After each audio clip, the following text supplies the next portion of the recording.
Masjid Al Jami di Midai, Masjid Baitur Rahman. Ya, diceritain Bang. Masjid Boleh ya? Baitur Rahman. Sambil minum, Bang. Sambil minum. Jadi Midai itu pulau kecil di selatan Pulau Bunguran ini. Dulu sejarahnya sangat besar gitu ya, sangat luas.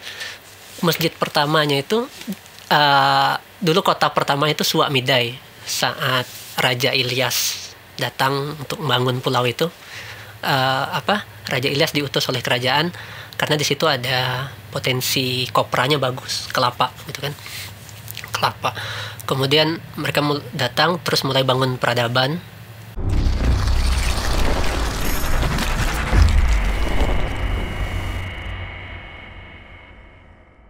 Pertama dari bahasa aja lah ya. Kita bahas dulu bahasa dulu deh. Bahasa dulu. Okay. Ranai kita bilang ende ya, ende. Midai sama Sedanau endo. Kelare ende gitu. Lebih apa ya? Medok gitu. Kalau Jawa medok gitu. Kalau Jawanya bilang medok gitu kan. Lambet kita kan lambet. Sedanau lambot. Midai lambot. Kelare lambat gitu.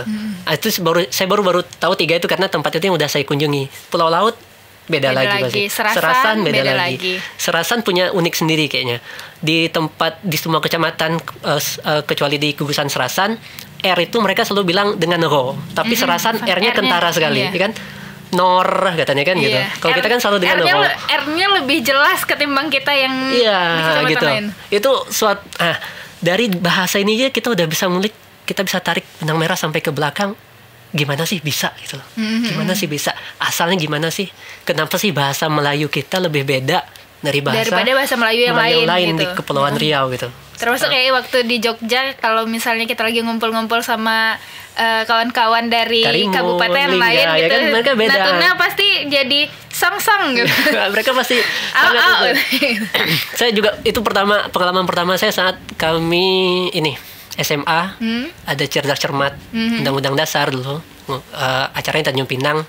Saat itu Kabupaten Anambas belum bentuk ya, jadi ada Natuna, Bintan, Lingga, Karimun, pokoknya semuanya kan, kecuali Anambas karena belum bentuk.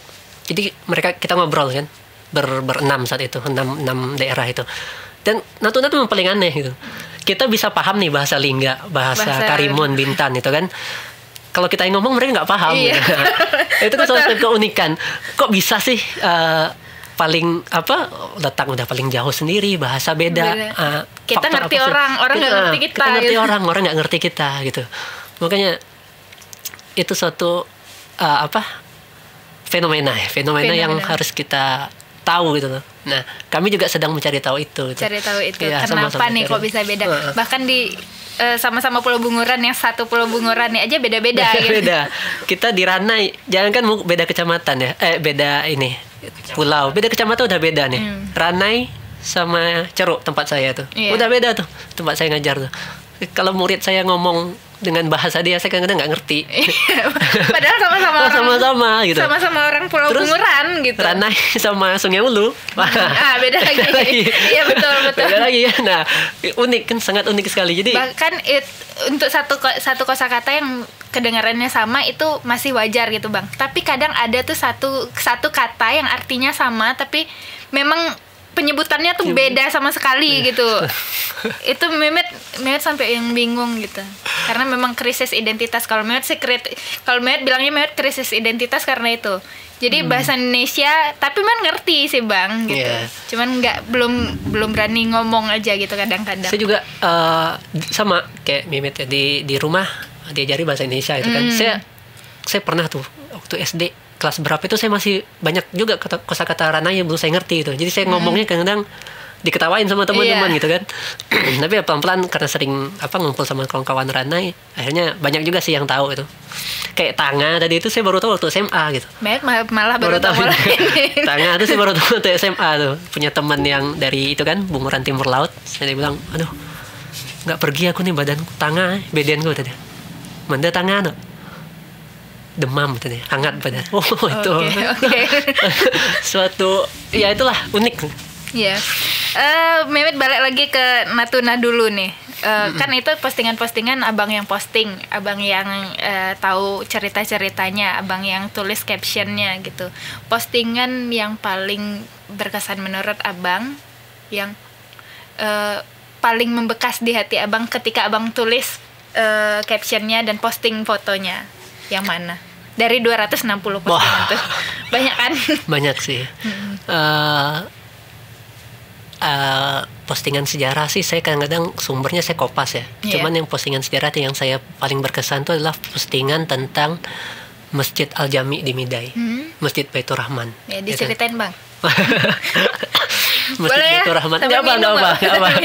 Jadi Midai itu pulau kecil di selatan Pulau Bunguran ini.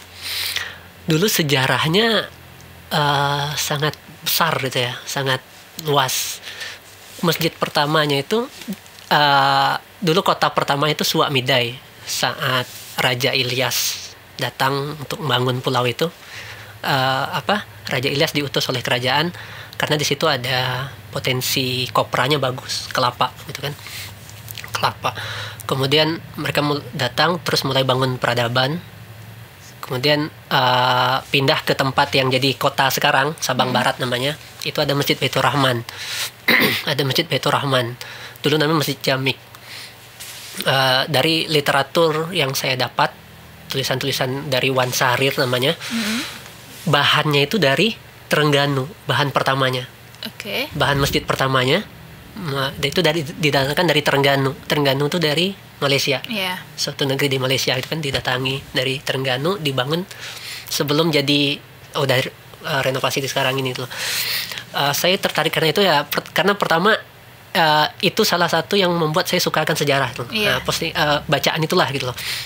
Jadi si penulis itu selain menceritakan tentang sejarah Midai juga menceritakan tentang ulama-ulama Midai. Ada 10 ulama Midai yang dia ceritakan gitu kan, lengkap sama sumbernya, dari mana dia dapat itu, sekolah di Mekah, terus belajar sama ulama Thailand itu. Jadi Midai itu sudah melakukan ini loh, kerjasama lintas negara dari dulu gitu. Dari dulu. Jadi ustadznya dari ulamanya dari Thailand, dari Malaysia itu, terus bahan-bahan bangunannya dari Malaysia, dari Terengganu gitu kan. Kemudian lanjut lagi lebih jauh, Midai itu adalah pusat koperasi pertama. Kita di situ ada namanya Ahmadi dan Co. Itu perusahaan multinasional yang dimiliki oleh Indonesia, Nusantara gitu ya. Itu bentukan ini tadi Raja Ilyas itu dan kolega-koleganya kayaknya. Itu hasil bumi yang diolah di Midai itu sudah diekspor sampai ke Singapura. Bahkan di Singapura tuh cabangnya malahan. Jadi pusatnya di Midai, cabangnya di Singapura, Ahmadi dan Co itu gitu. Nah, itu juga kayak beberapa referensi bilang dari situlah Muhammad Hatta memulai membuat koperasi katanya. Nah, jadi dari melihat Ahmadi dan Co itu, beliau ke Midai itu tahun berapa ya? Tahun 50-an. Ada tuh, ada di foto. Ada di postingan beberapa kali, ada Ahmadi dan Co itu udah beberapa kali di postingan. Jadi Muhammad Hatta loh, itu pejabat negara pertama yang datang ke Natuna, gugusan Natuna itu di Pulau Midai. Dia lihat Ahmadi dan Co itu, terus administrasinya rapi, segala macamnya rapi ya. Katanya dia menyetus kooperasi itu katanya setelah pulang dari situ. Nah, itu baru katanya ya. Kita juga mau cari ini nih, mau cari yang lebih lengkap nih, biar lebih valid ya. Ya, biar ilmiah dikit gitu. Dengan referensi yang bagus gitu. Nah, tapi itu Bung Hatta ke situ, pulang gitu kan. Dan banyak lagi lah sejarah Midai gitu. Makanya saya tertarik. Yang pertama Midai kampung saya juga gitu kan. Orang tua keluarga banyak di Midai.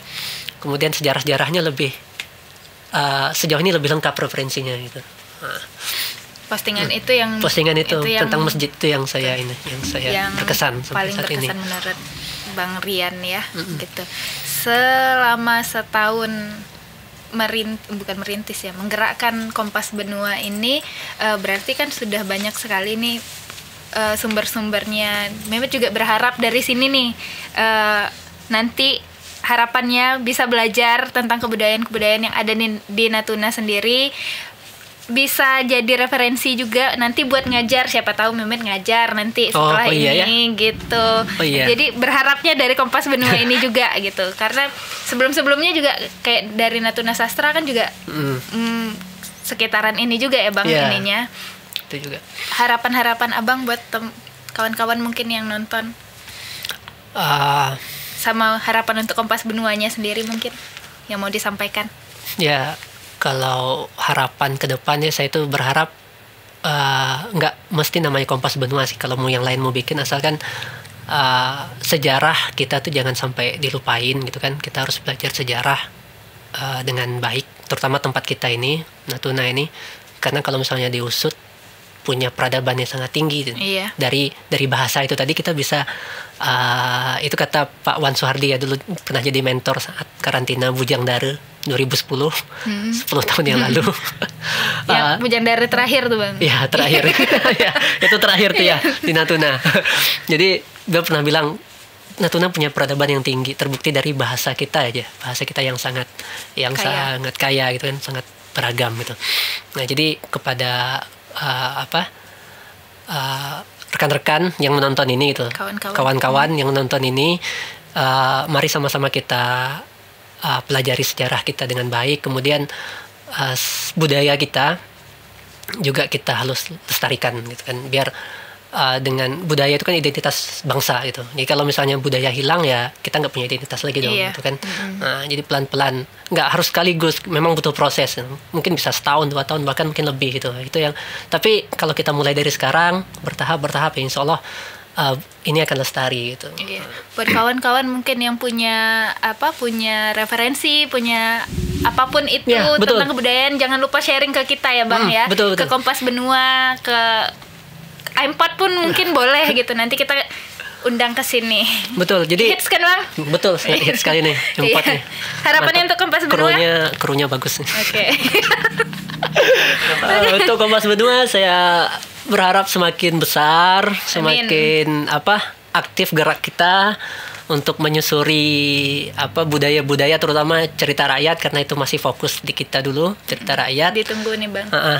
Kita fokus untuk menelusuri cerita rakyat yang ada di Natuna, sejarahnya juga sekalian gitu kan, agar nanti buku cerita rakyat Natuna yang kedua mungkin insya Allah akan bisa diterbitkan gitu. Iya, nanti kalau sudah terbit kita undang lagi kan? Oh, insya Allah ya, amin. Terima kasih Bang Rian sudah datang ke sini, sudah mampir, sudah sharing ke kawan-kawan semua, ke Mimit juga, jadi banyak taunya. Semoga selalu sehat. Karena budaya, saya mau kasih satu pantun aja. Oke, boleh, satu pantun ya. Oke. Boleh. Ini closingnya ya gini ya. Sekaligus closing ya. Oke, thank you.